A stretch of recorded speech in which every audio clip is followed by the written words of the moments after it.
Welcome to the Unstoppable Joy Podcast, the show where faith meets functional medicine and healing runs deeper than surface level fixes.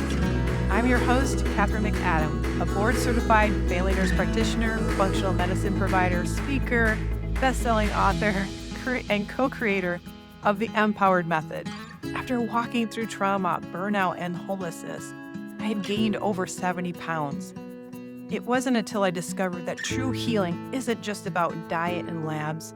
It's about aligning your body with biblical truth and reclaiming your divine design. Now I help Christians just like myself to restore energy, rebalance hormones, and heal their gut so that they can step boldly into their God-given calling, body, mind, and spirit.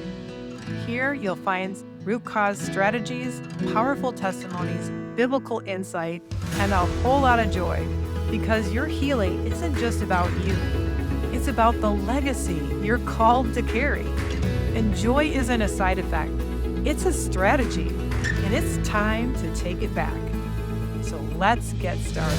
Hello and welcome to the Unstoppable Joy Podcast. Today I have a special guest with me. Her name is Jessica Kelly, and she really caught my attention. I found her on Instagram talking all about homesteading and health and how to feed your family and how to do this sustainably. So please welcome her to the Unstoppable Joy Podcast. Thanks for being here. Thanks for having me. I'm so happy to be here, Kathryn. So tell us a little bit about you. Where are you in the world and how did you get started with your career? Well, thank you. First of all, thanks for having me today. Honestly, this is such a privilege to meet you, and just to know that we're so aligned in what we believe in is incredible. I just feel like we're, bosom buddies. So I live in Southern California in the city of Redlands. It's inland from the beach cities, which I'm glad because there's open space and it's known for its orange orchards. And there's a lot of farming land and food production land. And I love that as well. And that's what kind of brought us here, was just our desire to find some land that we could raise our kids on. And of course, the long growing season here in California is always appealing for a homesteader, not having to deal with cold winters. But I am originally from Colorado. So grew up in western slope of Colorado, Grand Junction, and met my husband in high school. So we're high school sweethearts. Started our family early. I have 5 children and quickly got my nursing degree. And so I'm an RN and worked as an RN for about 12 years before I decided to leave that area of the world, working in the hospital and, traditional Western medicine, and started to dive deeper into holistic medicine, just seeing all of the issues going on in healthcare. That's where I wanted to end up, was really feeling like I was aligned with what was happening, what I was teaching around health. So was there something particular that happened in your life that opened your eyes to doing things more naturally as opposed to the conventional medicine way of doing things? Yeah, I think when you're in the front lines of medicine, you see the pros and the cons and the weaknesses of what's happening around you. I think there's a lot of trust in the medical system here in the United States. I had that coming out of nursing school. I believed in what I was taught. I felt like I knew a lot about medicine, and I trusted our medical system, our healthcare system. But as I began to see firsthand what was happening and seeing patients coming in with all of these different chronic issues, children coming in with chronic issues, the mental health problems in America, I just started to see a bunch of red flags. One example I like to share is that, I was working on a GI floor as a surgical floor, and I'd have a lot of, cancer patients coming in after surgery. And, just all the time, they were ordering things like milkshakes and different things that I would deliver to them physically with my own hands, coming from the hospital cafeteria. And I just kept thinking, how are we going to help this person heal if they're not getting the nutrition they need to build their cells and to truly heal their body? And as a nurse, I was going, why am I giving 30 plus medications? And warnings were popping up left and right on the computer, like, don't give too much of this. These are the side effects. These are the things to look for.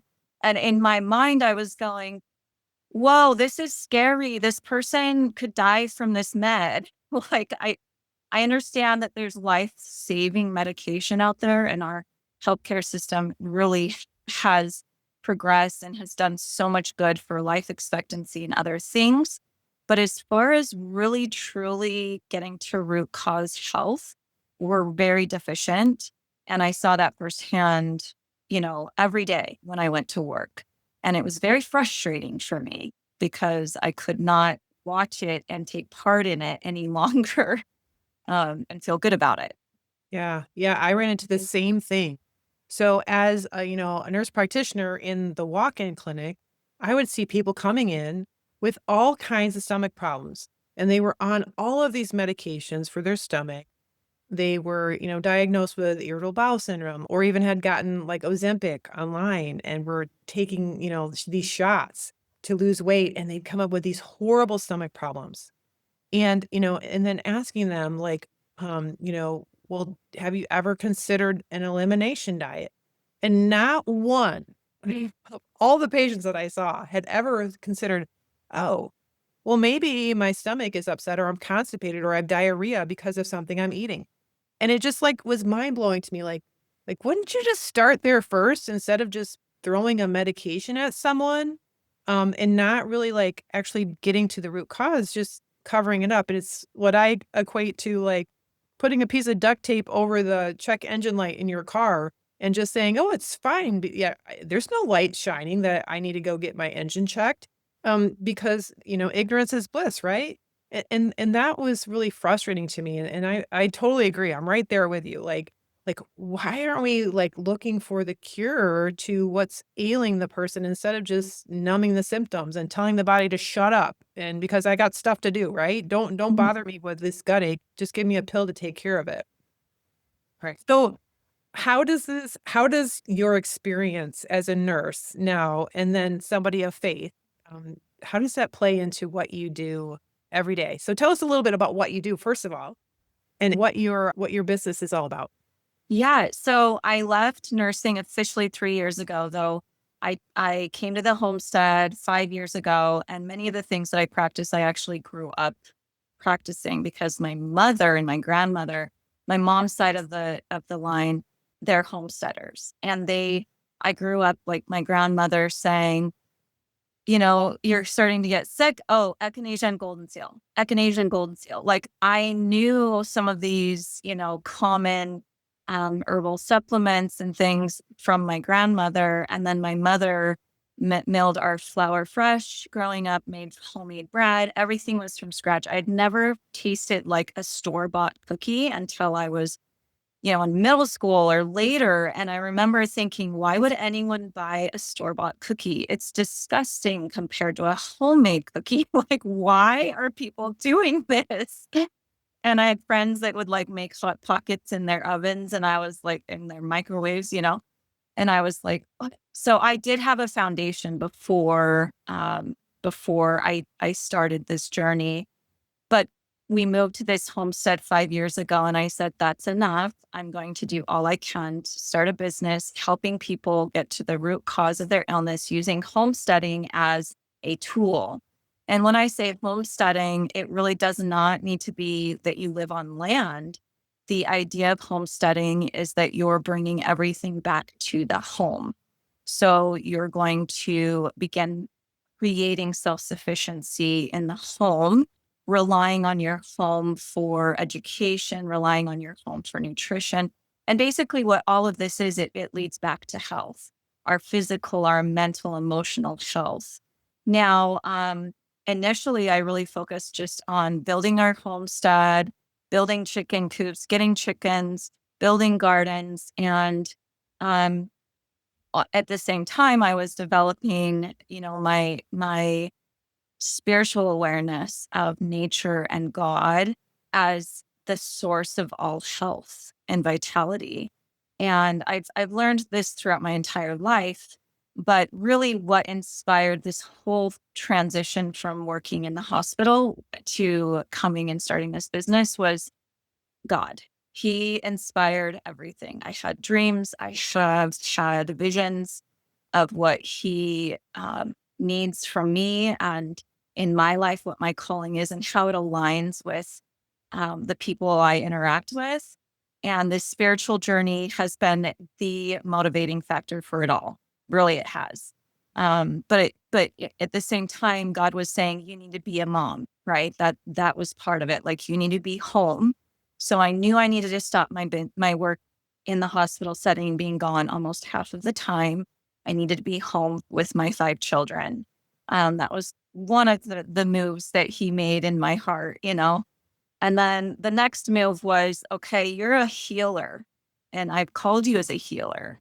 And gosh, why are you doing this to me, making me dive deep into my heart here? I'm getting emotional, um, but I'm a healer by calling from God, I believe, and in this sense of the dichotomy of having worked for 12 years and never really felt like a healer. I found my calling where God was like, you can help people actually heal. And, I think there were definitely times I helped people heal physically and emotionally in my nursing profession. But this is at a new level that I think is so impactful and beautiful and aligned with God's vision of health and family and vitality. So I created a program online, and what it is I help people who suffer from chronic illness, or who have a fear of chronic illness, because many of us who grew up in my generation, right? We fear now that we're learning what's been in our food for 20 years, 30 years. We're learning, oh my goodness, I might have these issues in my future. Like a realization is coming that we may have cancer. Like there's so much cancer, there's so much, autoimmune issues. And like I have a sister who has an autoimmune issue. My husband has an autoimmune issue. I've seen my nieces and nephews and my children have issues that children really shouldn't have, like such young bodies should be healthy. And so I help people who have these chronic illnesses get back to living um, a toxic-free lifestyle. And how I do that is I teach them how to garden. So I teach them step from 0 to expert, how to start a garden and grow in our modern world with modern tools. So I talk all about how do we simplify gardening. And then I move into the From Scratch Pantry, which is the name of my course. It's called From Scratch Pantry, it's old world wisdom for modern health. So it's bridging the gap between our ancestors and us. But I talk about in my From Scratch Pantry section, all about how to detox your kitchen and your pantry and you learn all of the different things, the toxic things that we're eating and how to get rid of them. I also basically say, this is how you get all your food out, thrown in the trash and start fresh. And what we want to do is we want to replicate the pantries that our ancestors had. So, we have grains, we have a fresh mill, we can mill our own grains. Now, when you say mill your own grains, Mhm. people might not understand what that is because they're so used to just going and buying flour that's already Right. ground up. How do you mill your own grain? So luckily we have modern tools and modern science. So they have now, back in the day, everyone used to get their flour from the local mill. Okay. And this was not that long ago, probably like early 1900s, late 1800s. And then they started to mass produce flour. And when they did that, they went from flour that was full of vitamins and minerals and like good oils, to stripping. They strip all of that and put them in bags to make them last longer in the grocery stores. So when you do all of that process, the processing part of flour, you're essentially taking live, active, good, nutritious food and depleting it of most or all of its nutrients. And so our flour is essentially dead. So nowadays they sell these individual sized home mills that you can buy. And you can just you can buy organic, good wheat. A lot of them are ancient grains, which I highly recommend. And you can just mill your own flour in about 30 seconds. You can have a cup of flour. So Wow, that's awesome.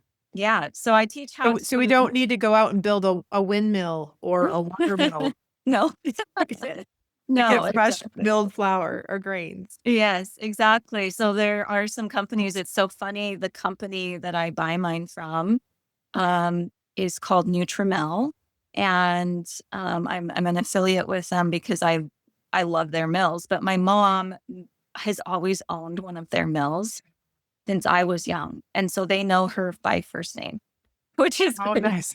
Yeah, the other day they were like, "Wait, we know your mom." They saw a reel of me and her. And they were like, "Wait, we know her."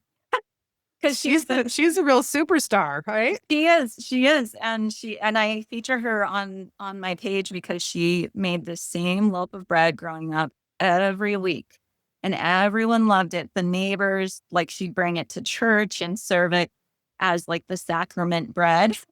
Oh, Like nice. everyone was wanting to know how to find this bread. And my mom would always deliver it as a gift for, people who were struggling or in times of need, or this was kind of her love, right? This bread. And so yeah, she was a huge inspiration, but I'm just, I digress on this long tangent. But what I do teach in this course is how to mill your own flour, but there's 15, 20 different types of, grains that you can mill. So now we become unaware of how do we navigate all these different grains and how do you bake with them. So I teach in my course how to mill your flour, know how to use your flour depending on what it is. Um, and then also how to bake bread, and I incorporate sourdough into that as well. So I have a whole 30-day course that I'm already selling online as well for making sourdough, and then I incorporate fresh milled flour into that. So fresh milled flour and sourdough is like as nutritious as it can get as far as when we talk about bread. um so I talk about that section in the from scratch pantry section. I talk all about fermentation. So I teach people how to make their own fermentations from scratch. So you name it. Yesterday I made my own red wine vinegar. I make yogurt every single week. Sourdough is, of course, considered a fermentation as well. I make sour cream. So there's a lot of things that are cultured we don't realize. And these are fermentations like sour cream, cream cheese, buttermilk. A lot of these things are cultured. You can make some of these things without culturing them, but of course, culturing it and fermenting it is giving you that good gut support. I got flora.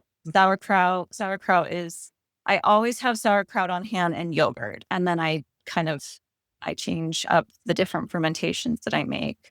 Seasonally, you can ferment any of your vegetables. We're eating up pickles that I made this summer that I fermented, and just all sorts of different fermentations. So that's a part of the course. And fermentations are actually really easy. People get intimidated by it. But what's crazy is you're literally like putting food into a jar and adding some type of culture and then waiting and watching it just sit there to ferment. And then you eat it. Like, there's not much to it. So anyway, so the fermentations, what am I missing? I teach how to can in my from scratch pantry course. I teach how to create like a snack system where you're in a meal plan so that you can feel like this is all manageable, because it feels so overwhelming for people. But the big thing is I am a mom of 5 on a homestead and I work full time. How do I have time to do this? Well, priority is important. So a lot of us will wake up and work out every day because that's our priority. Well, we have to consider our food as much of a priority as our workout. And that's something that's been totally unbalanced in our culture. People are like, well, I can eat whatever I want because I work out. But that doesn't mean that your body is internally healthy just because you're working out. You might not have extra weight, but there's still things going on in there that are destroying your health. So that's the pantry section. And then I go into herbal remedies. So I teach people how to grow their own herbal remedies, how to make their own tinctures and salves and all the things, and then essentially create your own apothecary. So you become your family's medicine woman. And it's beautiful. It's a beautiful thing to have that calling in life to be a healer. And when you have the knowledge, it's even more beautiful. So you'll quickly become the person who always has in their purse, instead of ibuprofen, you have salves or tinctures. And people, when you're with people and they're like, gosh, my stomach, oh, I have this for your stomach and this, I have my homeopathic stuff and I have my herbal tinctures.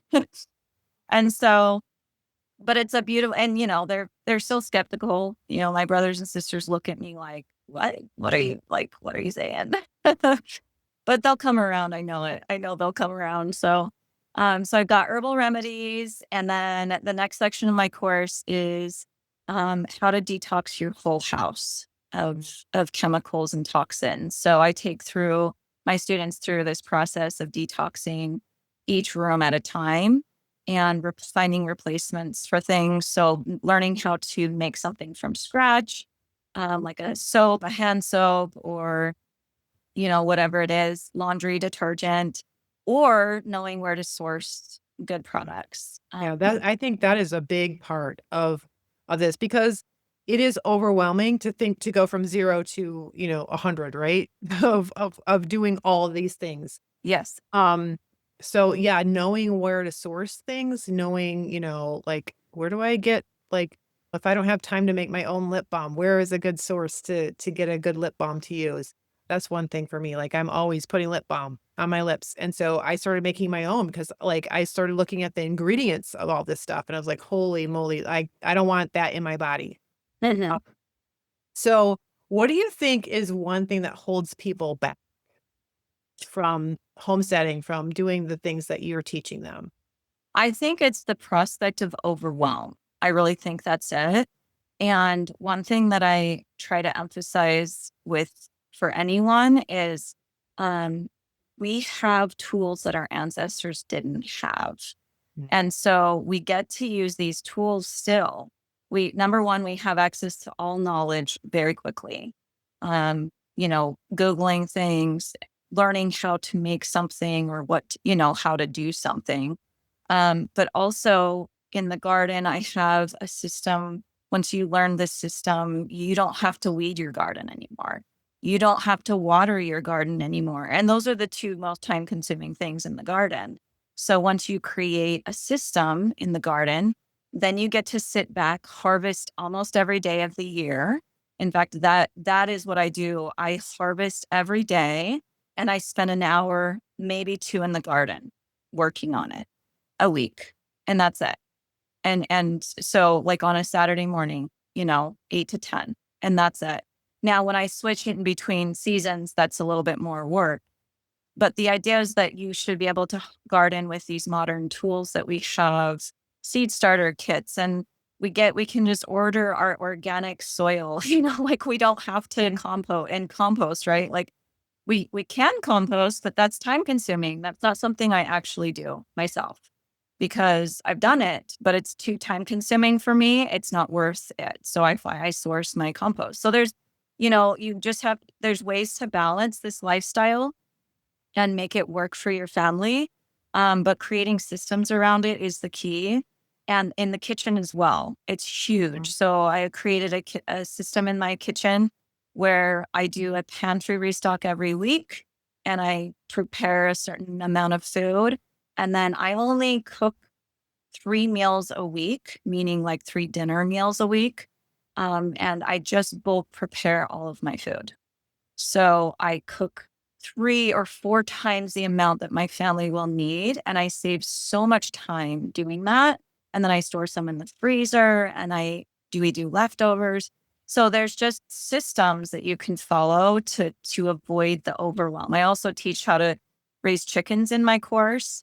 And again, systems like I have water buckets that last a full week. I have a feeder that lasts a full week. So I think that once you learn these systems, that overwhelm goes away or mostly goes away, and you get to then benefit and reap the reward of what this lifestyle can do for you. And it becomes a beautiful experience. Yeah. I mean, wow. I'm just thinking that's a lot of amazing information, and it's lost information. It's things that if we don't learn purposely, it's not just handed down to us. It's even like so many people that I know just don't even know how to just cook a simple meal. Mhm. They never learn because they've been raised on fast food or microwave dinners or whatever. And so even like the healthy food is intimidating to them, but it's so simple. It doesn't have to be complicated to have a healthy meal. You just have to know what good ingredients to source and where. Um, wow, I'm excited about learning more about your course. So how can people find out more about you? What would you encourage people to do next? Like if they so say someone was like thinking about, homesteading, do you need to have a big piece of land? Do you need a just area for a small garden? Like where would people just start? Very good question. Everything that I teach is really based in the kitchen. So if you have a kitchen and you have some supplies in your kitchen, you can follow my systems. I tell people the only requirement with gardening is that you grow herbs, because a lot of what you do in the kitchen medicinally and it is just herbs, right? So, and then I teach people how to source the food, right? The veggies, where to look, what to avoid. Same with meat, same with dairy. So I teach them where to look for all of these products to find the cleanest available products that you can. And honestly, I teach like do not go to the grocery store. Like it's just almost everything in our like modern grocery stores are toxic, almost everything. And so I teach how to source from, you know, like Azure Standard, for instance, is a farm in Oregon, and they source amazing, amazing fresh food that's toxic free, organic, and it ships every month. So you just need a little bit of planning to my local area. And really, most places in the United States, they ship to your local town. And that's a perfect source for food. So you don't have to grow all of your own stuff. I don't grow all of my own veggies, but I do grow a lot. I eat from my garden once a day at least, at a minimum, but I often will do full meals from my garden almost because I don't usually have a source of protein. Um, I don't raise my own meat chickens and cows or anything like that. So I do source my milk and my dairy from local farms. But all it does is takes a little bit of research. So looking at Facebook Marketplace, finding resources for for local dairy that will allow you to have raw milk and raw cheese and raw milk and raw, anything dairy. Raw is going to be better. I've been looking at a lot of statistics. Why is there this big hype about raw milk? Like more people die from or get sick from like spinach than raw milk every year, you know? And so there's just this like crazy unbalanced perspective of raw dairy. I Mhm. want to get my own cow eventually, but again, you don't have to have all of this in place to live this lifestyle. You could live in a townhouse in New York, a skyrise if you wanted, and you just learn where to source the things that you need that are as close to healthy God's food, real food as you can. And that's what my course teaches. So it's ideal if you do have a little bit of space to grow, but it's not a requirement. Yeah. That's Yeah, I think that, it can be really intimidating for a lot of people, like, how do I even begin? And one thing that I really recommend to people is like, okay, so say you don't have a lot of money, or you don't have a lot of like resources, or you feel like you don't. Just start with the things in your life that you are consuming the most of. Right. And then switch those things over to naturally sourced, organic, get a good, find a farmer that's going to give you some cream for your coffee or whatever it is. So for me, like, I love coffee. I love a cup of coffee in the morning. And so, like, I make sure that my coffee is organic, it's free of pesticides and molds and that sort of thing. So basically I have a bigger bang for my buck because that's something I'm having every single day. And Mhm. so for me, like, I just encourage my clients and anyone that's listening is this, start where you are, right? Start small, like the thing that you have every day. Like maybe you have eggs for breakfast every day. Get some farm raised eggs, from free range chickens, because what we see at this grocery store, like you said, even though it says cage free, right? It doesn't mean that it's like a good quality egg. Doesn't mean Right. that these chickens are being fed, natural substances so that, they have a good quality egg that they're producing. So Right. just starting like I said, where you are. Yeah. Um, Absolutely. And sometimes when you cook from scratch, it's actually cheaper. So it depends on what you're doing. If you're eating out, cooking from scratch is going to be cheaper. If you're buying from the local grocery store, cooking from scratch, if you're buying, the cookies and the bread and all that, it's cheaper actually to make it yourself. mhm. So it just depends on what you're talking about. And as far as like household products, it's also cheaper to make your own laundry detergent than to buy Tide's laundry detergent. So there's ways to save. You can transfer resources, is what I call it. You're transferring resources from one thing to another, and then it hopefully will equal out in the end. But keep in mind when you invest in your health too, you're going to have a lot less doctor's visits. You're going to have a lot less, you know, just over the counter medications. There have been times in my past, I remember spending like hundreds of dollars on cold medications in one run for my whole family, you know? And when you learn how to make some of these things, it actually does end up being cheaper in the end. It just takes more time and planning and repetition. But so there are ways to decrease the cost, but I always think of it as an investment in your health, which is priceless. Yeah. It really is priceless. Like I would put any cost to my health. Yeah. I know, I see it all the time, like patients that, that didn't prioritize their health. Like either you will pay up front to Uh-huh. invest in your health, or you'll pay at the back end, to try to reclaim your health. And the cost to reclaim your health is astronomically greater than investing in a program like yours or mine, where we try to help people, like, Mhm. reset their basically longevity clock, right? Exactly. One of the things that you mentioned was, like, kids and kids' health, and it just is so heartbreaking to me that the generation of kids coming up now is the first generation where their life expectancy is less than their parents'. Mhm. I mean, it is just it's horrific, right? We've got all this modern medicine that's supposedly adding to life and longevity, but it's not. We basically, like, come full circle where what we're doing, um, you know, as far as, like, the foods that we eat and the environment that we're in, um, the toxic stress and, all the stuff that we are, cons consuming even through the air, through the water, through the fabrics, and all the stuff that we encounter every day is really, so detriment to our health. And statistics are showing that, like, up to almost 1 in 2 children, school-age children, has a chronic condition. Yeah, it's Um scary. and it is. And so, like, I love what you're doing because it's bringing it back to the family and back to the home, and as a home as a safe place, right? You want your home to be a place of refuge, a place of peace, a place of safety.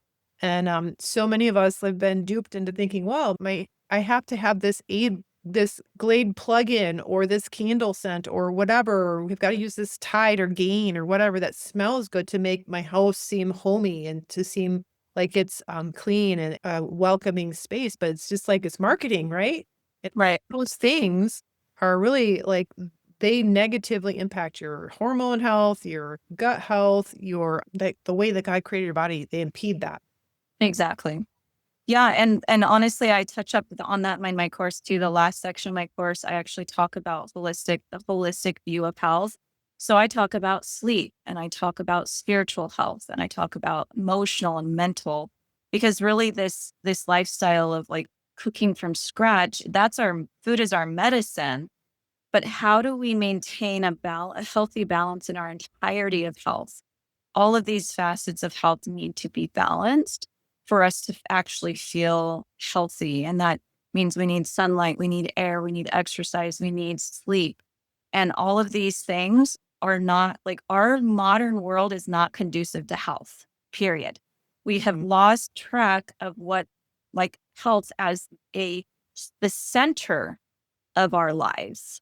And we've pushed it away, like the convenience factor, right?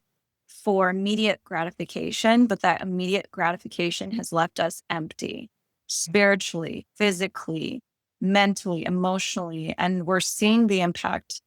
We're just empty, like bodies walking around on this world.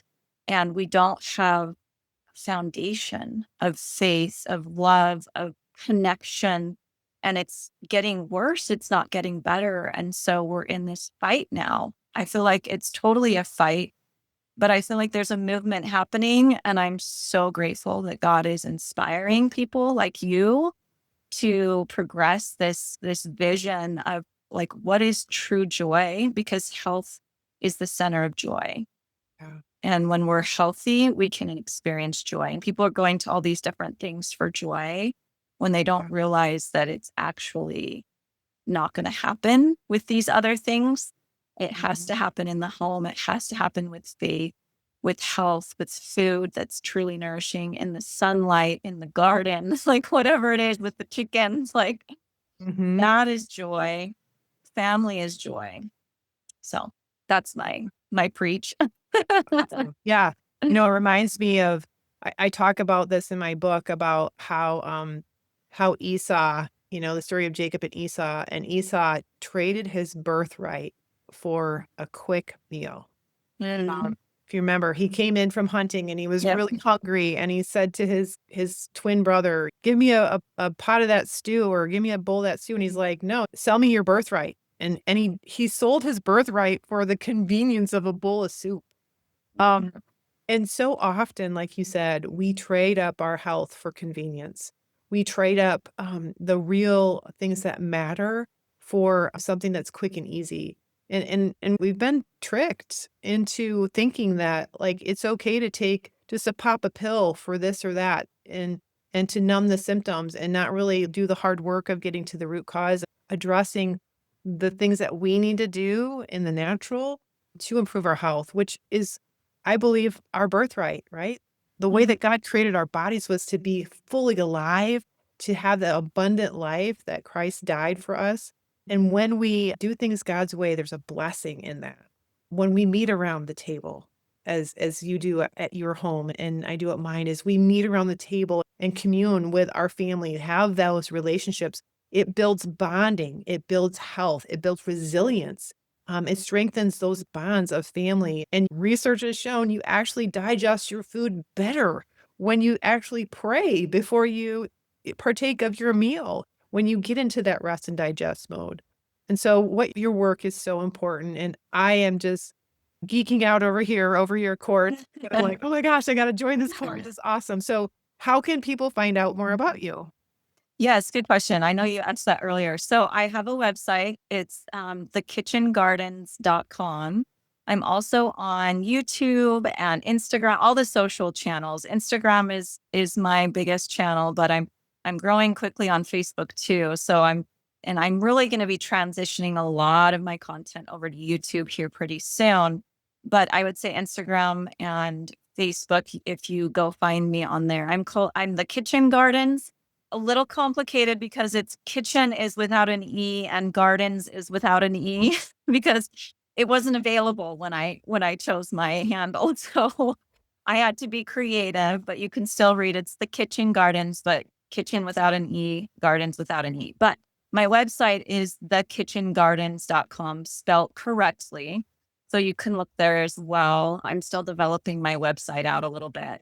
The other thing is, Kathryn, you need to go with me to Italy. I am Oh, hosting a retreat, a wellness retreat. My first one is in November, but I plan on that also being carried into the years to come. So I want to yearly host, even quarterly host a retreat around the world to inspire men, women, families. They're all going to have like a different vibe to them. So this first retreat in November in Tuscany, Italy is geared around women. So it's a women's retreat, and I'll be talking all about gut health. We'll be cooking pasta from scratch and pizza from scratch. And we're staying in this villa in this medieval town, where we're going to learn all about getting back to root cause health, learning these skills. I'm going to be doing a gardening workshop.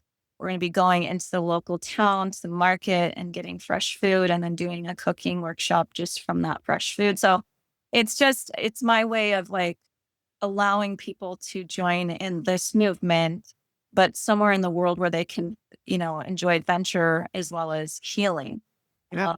taking a break, a timeout, and traveling with women. Or like next year, I'm going to do like a family retreat, but it's going to be like, come with you and your son or your spouse, or bringing a family member, because I care about that. So you should join me in Italy next November, actually next month, Wow. 4 weeks. Wow. But if not, then look out for that as well on my Facebook page. I have a group, and it's my retreat business. So Oh, awesome. you can join me for that as well. Yeah, we'll have to maybe do a collaborative thing where people can get some functional labs too. Oh, That would perfect. really address what's going on and then know what to correct. But yeah, definitely. I mean, this goes hand in hand, I believe. What you're doing, Yes. what I'm doing, Uh-huh. what a powerhouse retreat that would be. But yeah, I will I want to come. I will have to find out. I'll talk to you more after the podcast Yes. here. But so thank you so much, Jessica Kelly, for being on the Unstoppable Joy podcast. And my listeners are going to love this episode. Thank you so much for your time. Thank you, Kathryn. It was such a pleasure. Thanks for hosting me today. And you are a fabulous human being. We have to stay connected. Yes, we do. All right. Take care. If you've been praying for clarity, strength, and breakthrough in your body, then this book is your next step. Blessed Body isn't just another health and wellness book. It's a Holy Spirit guided blueprint to restore your gut health, renew your mind, align your body with your calling. You'll learn the same system that helped me lose 70 pounds, heal my body, and reclaim my purpose. You'll get all the exact tools and the biblical insight that my clients spend thousands to get, all for just $4.99. Click the link below, grab your copy, start reading and healing today.